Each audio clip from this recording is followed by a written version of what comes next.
প্রিয় দর্শক মণ্ডলী, কেমন আছেন? আশা করি সকলেই ভালো আছেন। যাই হোক দর্শক মণ্ডলী, আমি আপনাদের মাঝে কৃষকের যে ফসল ফলায় একটা ফসল নিয়ে আসছে, সেটা হচ্ছে ভুট্টা।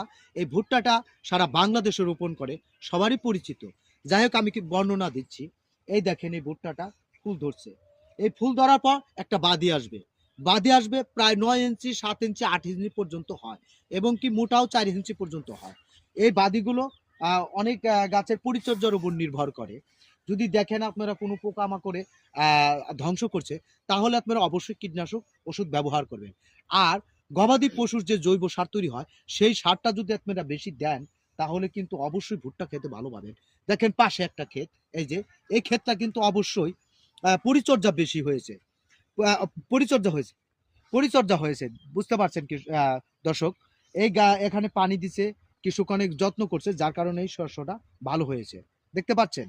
ঠিক আছে? যাই হোক, আপনারা কৃষক ভাইদের অনুরোধ করছি, আপনারা যখন শস্যটা ফলাবেন, তখন অবশ্যই আপনারা একটু শারীরিক পরিশ্রম করবেন এবং যত্ন নিবেন। তাহলে আপনারা ভালো ফলন পাবেন। ধন্যবাদ সবাইকে।